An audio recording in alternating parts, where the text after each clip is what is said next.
నమస్తే. శని వక్రీకరణ, శని రెట్రోగేడ్. శని ప్రోగ్రెసివ్ మోడ్లో మీనరాశికి వెళ్ళినప్పుడు మార్చి 29వ తారీఖు నుంచి సకల రాశుల మీద ఎటువంటి ఎఫెక్ట్స్ ఉంటాయనేది అందరం తెలుసుకున్నాం కదా. రకరకాలుగా చాలామంది చక్కగా మంచి నిపుణులందరూ కూడా చక్కగా చెప్పారు. అన్నీ చక్కగా ఫాలో అవుతూ చాలా చక్కగా మీరందరూ కూడా ఈ పాటికి శని భగవానుడు ఇచ్చిన రిజల్ట్స్ని ఎంతో చక్కగా మీరు అనుభవిస్తూ వాటి దగ్గర నుంచి ఉన్న లెసన్స్ని కూడా చాలా ఆహ్లాదకరంగా తీసుకుంటూ ముందుకు వెళ్తున్నారని అనుకుంటాను. అయితే ప్రతి ప్లానెట్కి కూడా రెట్రోగేడ్ ఫేజ్ అనేది వస్తుంది. ప్లానెట్ వెనక్కి ఎలా తిరుగుతుంది? అది ఎర్త్ దగ్గర నుంచి ప్రోగ్రెసివ్ మోడ్లో కాకుండా రెట్రోగేడ్ మోడ్లో అది ఆస్ట్రోనామికల్ ఎఫెక్ట్లో అది అలా వెనక్కి వెళ్తున్నట్టుగా కనబడుతుంది, కానీ వాస్తవానికి ఏ ప్లానెట్ కూడా వెనక్కి వెళ్ళదు.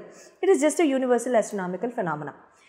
సో ఇక్కడ ఏమవుతుందంటే ఒక సెట్ ఆఫ్ టైం పీరియడ్కి ఈ ప్లానెట్స్ అన్నీ కూడా రెట్రోగేడ్ ఫేజ్లో వెళ్తున్నట్టుగా మనకి కనబడతాయి. ఇప్పుడు ప్రస్తుతానికి మనం మాట్లాడుకునే ఈ అంశం ఏంటంటే, ఈ టాపిక్ ఏంటంటే, శని రెట్రోగేడ్ అవ్వబోతున్నారు జూలై 13వ తారీఖు, జూలై 13, 14. అయితే నవంబర్ 27వ తారీఖు 2025వ సంవత్సరం, అంటే ఇదే సంవత్సరం వరకు కూడా ఆయన రెట్రోగేడ్ మోషన్లో ఉన్నట్టుగా కనబడుతుంది. ప్రోగ్రెసివ్కి రెట్రోగేడ్ మోషన్కి సింపుల్ లేమన్ లాంగ్వేజ్లో అందరికీ అర్థమయ్యే పద్ధతిలో ఒక చిన్న just thin line of difference ఏంటి అనేది చెప్తా. ప్రోగ్రెసివ్ మోడ్లో ఉన్నప్పుడు మనం ముందుకు వెళ్తూ గబుక్కున ఒక్కసారి వెనక్కి ఎవరో ఇంట్లో పిలిచారనుకోండి, మనం ఒక్క అడుగు వెనక్కి వేస్తామా? అలానే అన్ని అడుగులు కూడా వెనక్కి వేసుకుంటూ వెళ్ళిపోతామా? తిరిగే వెళ్తాం, యూటర్నే తీసుకుంటాం, కానీ ఒక్క అడుగు అయితే మాత్రం ఆగుతుంది, ఒక హాల్ట్ అనేది వస్తుంది. సింపుల్ లేమన్ లాంగ్వేజ్లో ప్లానెటరీ ఎఫెక్ట్ కూడా ఆస్ట్రోనామికల్గా కూడా అది వెనక్కి తిరుగుతున్నట్టుగా అనిపిస్తుంది, కానీ నిజానికి వెనక్కి తిరగదు, స్లోవర్ మోషన్లో వెళ్తుంది. ఇది మంచా చెడా, both mixed. Okay, slower motion, slower phase, delays అని డైరెక్ట్గా అనకుండా ప్రాబబ్లీ ఇంట్రోస్పెక్టివ్ మోడ్ అని అంటాను నేను. ఓకే, డీలేస్ ఆగిపోతాయి, ఏదో కంగారుగా ఉంటుంది, అట్లాంటివి ఏమొద్దు, ఏం కంగారు ఏమి ఉండదు, ఇబ్బంది ఏం లేదు. Okay, everything will have a solution, no problem. But the only thing is, ఇక్కడ ఏమవుతుందంటే కొంచెం అవ్వాల్సిన మోడ్ కంటే కూడా కాస్త నిదానంగా అవుతున్నట్టుగా అనిపిస్తూ ఉంటుంది. ఎవరెవరికి అలా అనిపిస్తుంది, ఏ రాశి వాళ్ళకన్నా అలా అనిపిస్తుంది, ప్రపంచంలో మొత్తానికి ఇలాగే ఉంటుందా? అవన్నీ కూడా మనం చక్కగా తెలుసుకుందాం. అయితే ఈ సాటర్న్ రెట్రోగేడ్ మోడ్లో ఉన్నప్పుడు ఈ జూలై 13 నుంచి కూడా ఈ మోడ్లో నవంబర్ 27 దాకా కూడా ఆయన అలా ఉన్నప్పుడు ఎలా ఉంటుందంటే ఇంట్రోస్పెక్షన్ అని చెప్పారు. ఇంట్రోస్పెక్షన్ అంటే ఏంటి?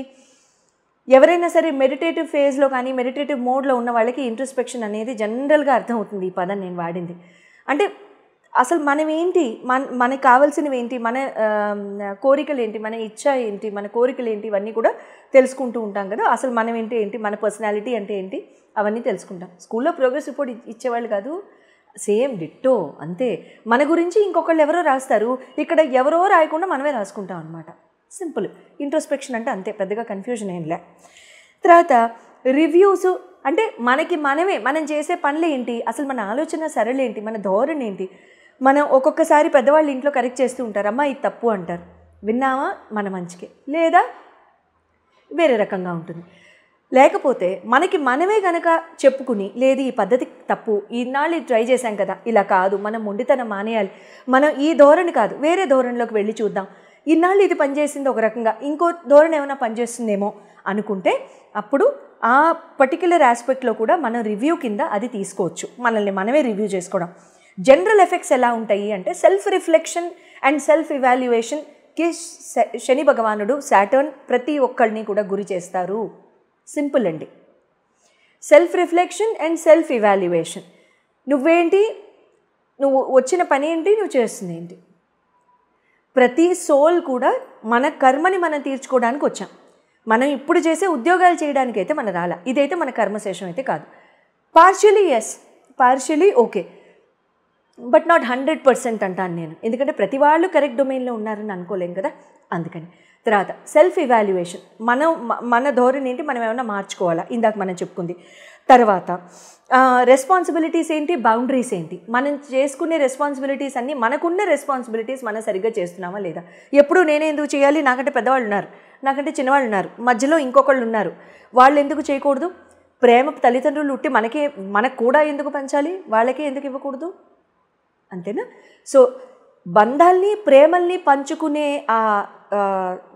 అంటే అది వస్తున్నప్పుడు తీసుకునే తెలివితేటలు ఉన్నప్పుడు రెస్పాన్సిబిలిటీని కూడా ఇవ్వాలా వద్దా, ఎంత ఇవ్వాలి, ఎంత డోసేజ్లో ఇవ్వాలి అని మనం యాంటీబయాటిక్స్ వేసుకున్నట్టుగా దానికి మనం జడ్జ్మెంట్లు ఇవ్వకూడదు. ఎందుకంటే జడ్జ్మెంట్ ఇవ్వడానికి పైవాడు ఒకడు ఉన్నాడు, అదే సెల్ఫ్ ఇవాల్యుయేషన్.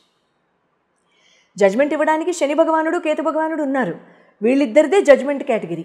అవునా? అందుకనే తెలియని రోగాలు ఒక్కొక్కసారి వచ్చేస్తూ ఉంటాయి. ఎవ్వరూ అంతుపట్టలేకపోయారండి అని అంటారు. అర్థం ఏంటి? శనికేతువులు ఇద్దరు చక్కగా వాళ్ళ పని వాళ్ళు చేస్తున్నారని అర్థం. అందుకని రెస్పాన్సిబిలిటీని పంచుకోవాలి. ఎంత మోతాదు, ఇంకా నేనే అంటారు కదా, కరువు కాలం వచ్చినప్పుడు ఎలా ప్రవర్తిస్తామో భోజనం చూసినప్పుడు అదే రకంగా రెస్పాన్సిబిలిటీ అనేది ఉన్నప్పుడు నాకే లాక్కుని చేసేసేయండి. అవతల వాళ్ళు రియలైజేషన్ ఇవ్వట్లేదు, పైవాడిస్తాడు, ఇబ్బంది లేదు. ఆయన ఇస్తే చాలు. పక్కవాళ్ళు చర్మంతో రక్త మాంసాలతో తిరిగే వాళ్ళు ఇవ్వాల్సిన అవసరం లేదు. నారాయణుడు ఉన్నాడు, ఆయన పని ఆయన చేసుకుంటాడు, ఇబ్బంది లేదు. తర్వాత గ్రోత్ అండ్ రెసిలియన్స్. గ్రోత్ ఇస్తారు శని భగవానుడు ఈ టైంలో. అన్ని రాసుల వారికి ఈ గ్రోత్ ఉంటుందని నేను అన్ను. కొంతమంది రాసులకు ఉంటుంది ఖచ్చితంగా, కొంతమందికి డిలేలు అవుతాయి. అది ఎవరికి డిలేలు అవుతాయి అనేది మన రాశి ఫలాలు చెప్పుకున్నప్పుడు మనం అందరం కలిసి చెప్పుకుందాం, సరేనా? తర్వాత రెసిలియన్స్ అనేది ఉంటుంది. ఏంటంటే స్ట్రాంగ్గా దేన్నైనా సరే తట్టుకునే తత్వం. తర్వాత దేన్నైనా సరే చాలా చక్కగా, అంటే మంచికి మంచి, చెడుకు చెడు, నీటికి నీరు, పాలకి పాలు, హంసల్లాగా చక్కగా తీసేసే ఆ తత్వాన్ని శని భగవానుడు మనకి నేర్పిస్తారు. కానీ శని యొక్క తత్వం ఒకటే, చెవులతో చక్కగా వినాలని అంటారు ఆయన. మాట తగ్గించి చెవులతో కనుక చాలా జాగ్రత్తగా, అంటే చెవులతో వెనక ఇంక దేంతో వింటాం అమ్మాయి అని అంటారేమో, కరెక్టే, కానీ ఎంతమంది వింటున్నాం మనం, అది ఆలోచించవలసిన విషయం. కాబట్టి ఎంతవరకు మాట తగ్గించుకుని చాలా చక్కగా మనం మాట వినికిడి శక్తిని మనం పెంపొందింప చేసుకుని వెంటనే రియాక్షన్లు ఇచ్చేయకుండా చక్కగా మనం రెస్పాన్సివ్గా బిహేవ్ చేసుకుంటూ ముందుకు వెళ్ళిపోతే శని భగవానుడు ఇచ్చే రిజల్ట్స్ ఇస్తారు. తర్వాత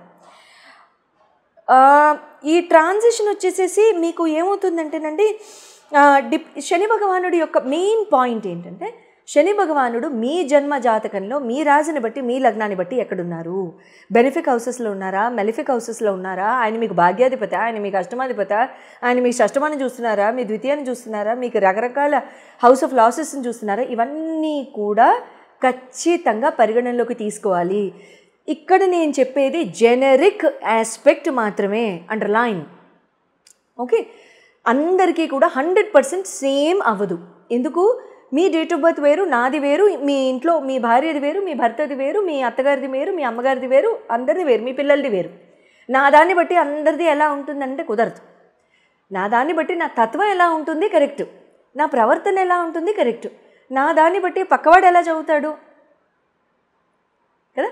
సో కాబట్టి ఆ రకంగా కనుక చూసుకున్నట్లయితే మీ జన్మ జాతకంలో శని ఎక్కడున్నారు, మీ లగ్నాన్ని బట్టి, మీ రాశిని బట్టి ఏ రకంగా రిజల్ట్స్ ఇస్తాయి అనేది మనం చెప్పేసుకుందామా మరి రాసుల వారీగా. వృశ్చిక రాశి వారి అందరికీ కూడా శని భగవానుడి యొక్క రెట్రోగేట్ వక్రగతి స్థితి ఏ రకంగా ఉండబోతుందో తెలుసుకుందామా మరి. శని భగవానుడు ద్వితీయ, పంచమ, సప్తమ స్థానాల్లో మీకు ప్రోగ్రెసివ్ మోడ్లో మార్చి 29 నుంచి ముందుకు వెళ్ళిపోయారు. అయితే మార్చి 29తో మీ మీద ఉన్న చూపు ధనుసు వాళ్ళ మీదకి వెళ్ళిపోయింది. కాబట్టి కాస్త వృశ్చిక రాశి వాళ్ళందరికీ కూడా చాలా మంచి రిలీఫ్ వచ్చేసి ఉండాలని అనుకుంటాను. ఒకటండి, అది మంచి అనుకుంటే మంచి, అది చెడు అనుకుంటే చెడు. శని చూపు తొలగబడింది, ఎప్పటిదాకా ఉంది అని ఒక్కొక్కసారి అడుగుతూ ఉంటారు. చాలా బాధాకరంగా ఉంటుంది ఆ ప్రశ్న విన్నప్పుడు. నాకు మనసు నిజంగా ఎవరో కత్తి తీసి పొడిసినట్టుగా ఉంటుందన్నమాట. అంటే మీ నాన్న నిన్ను చూడట్లేదు అన్నట్టుగా అనిపిస్తూ ఉంటుంది, అంతే కదా. కన్న తండ్రి చూడకపోతే ఎంత బాధాకరంగా ఉంటుంది. అలాగే ఎప్పుడూ కూడా శని భగవానుడి యొక్క అండదండ మనకు అవసరం అండి. ఆ శని ఈశ్వరుడు యొక్క చూపు కనుక మన మీద లేకపోతే మనకి వచ్చే వాటి సంగతి దేవుడు ఎరుగు, కోల్పోయేవి అనేకం. ఏం వస్తుందో తెలియనప్పుడు ఏం కోల్పోయామో కూడా అర్థం కాదు, అంతేనా. సో శని భగవానుడి యొక్క చూపు ఉండడం కూడా చాలా మంచిది. అయితే కానీ చాలామందికి ఉద్యోగపరంగా కానివ్వండి, ఎంప్లాయ్మెంట్ పరంగా, బిజినెస్ పరంగా స్లో అయిన వాళ్ళందరికీ కూడా ఇక్కడ ఉద్యోగాలు వచ్చేసి ఉంటాయని నేను మనస్ఫూర్తిగా అనుకుంటున్నాను. అటువంటి వాళ్ళందరూ కూడా మీ ఉద్యోగాల్ని చాలా చక్కగా ఈ సద్వినియోగం చేసుకుని మీ ఆపర్చునిటీని మీరు చాలా చక్కగా దాన్ని ముందుకు తీసుకువెళ్ళాలని నేను మనస్ఫూర్తిగా ఆశిస్తున్నాను. Wishing you all the very best. తర్వాత బిజినెస్ పరంగా కూడా చాలామందికి టేక్ ఆఫ్స్ అనేవి అయి ఉంటాయి. ధనలాభము, సంపత్తి కూడి ఉంటాయి. కుటుంబపరంగా అందరూ కలిసిపోయి ఉంటారు. కుటుంబపరంగా విభేదాలు కూడా తొలగిపోయి కలిసిపోవడం, అందరూ ఆహ్లాదకరమైన పరిస్థితుల్లో ఉండడము, కలిసికట్టుగా ఎంతో కాలం అందరూ కూడా కలుసుకోవడము, కలిసి భోజనాలు చేయడము, ముందుకు తీసుకెళ్లడం లాంటివి జీవితాల్ని జరుగుతూ ఉన్నట్టుగా నేను సంపూర్ణంగా ఆశిస్తాను. అయితే అదే శని భగవానుడి యొక్క మహిమ. అయితే ఇప్పుడు ఇదే ద్వితీయ, పంచమ, సప్తమ స్థానాల్ని చూస్తున్న శని వక్రగతిలో ఉన్నప్పుడు ఇక్కడ ఏమవుతుంది? ఇక్కడ ఓ రకంగా మీకు కుటుంబపరంగా కొన్ని నిజాలు బయటపడతాయి. ఏ రకంగా? మీ ఫైనాన్షియల్ పరంగా, ప్రాపర్టీ పరంగా, యాన్సెస్ట్రల్ ప్రాపర్టీ పరంగా, మెటర్నల్ ప్రాపర్టీ పరంగా, తర్వాత పిల్లల పరంగా నిజాలు బయటపడడం లాంటివి జరుగుతూ ఉంటాయి. సంతానం యొక్క నిజాలు అంటే వాళ్ళ లైఫ్లో అసలు ఏం జరుగుతుంది, అసలు వాళ్ళ లైఫ్ ఏం జరుగుతుంది, ఇన్నాళ్ళు వాళ్ళు ఏం దాచారు, అసలు దాచారా, లేకపోతే పాపం వాళ్ళకి ఇప్పటికే తెలిసిందా, లేకపోతే వాళ్ళ స్థితి ఏంటి, వాళ్ళ పరిస్థితి ఏంటి అనేది కూడా మీకు ఇక్కడ ఆ నిజాలు బయటపడతాయి. అవి బయటపడినప్పుడు ఒక రకంగా మంచిదే.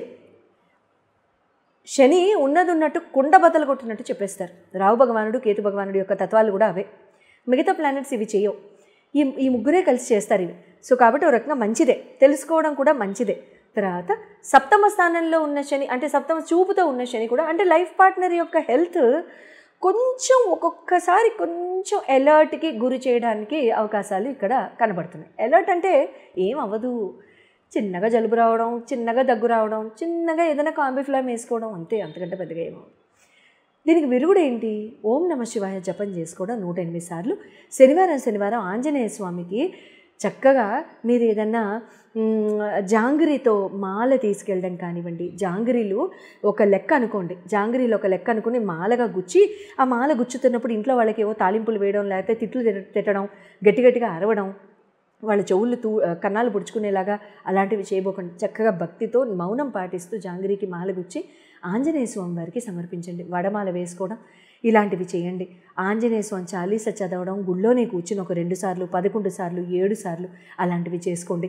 శనివారం రోజు సాయంకాలం పూట సుందరకాండ ఖచ్చితంగా ఏ ఇంట్లో అయితే ప్లే చేయబడుతుందో ఆ ఇంట్లో శని బాధలు ఉండవు అని అంటారు.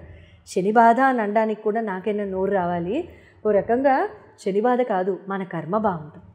మన కర్మ బాగుంటే శని భగవానుడి యొక్క అండాదండ ఉంటుంది. ఇది బాగుంది కదా. సో ఆ రకంగా అలా చేసుకుందాము. శని భగవానుడి యొక్క అండాదండ కలగడానికి సుందరకాండ పారాయణము సాయంకాలం శనివారం రోజు సాయంత్రం కనుక ఇంట్లో ప్లే అయితే చాలా వరకు ఎటువంటి కష్టాలు రాబోతున్నా కూడా అవన్నీ కూడా ఆటోమేటిక్గా తొలగిపోతాయి. ఏమండి? తర్వాత ఈ 2-3 మంత్స్ కూడా ఒక రకంగా పర్వాలేదు, ఇబ్బందికరంగా ఏముండదు. కాకపోతే ఆల్రెడీ రిజల్ట్ ఇచ్చేసిన శని ఆ రిజల్ట్ని మనం కోల్పోకుండా ముందుకు వెళ్ళిపోతే ఒక రకంగా మంచిదే. శుభం భూయాత్.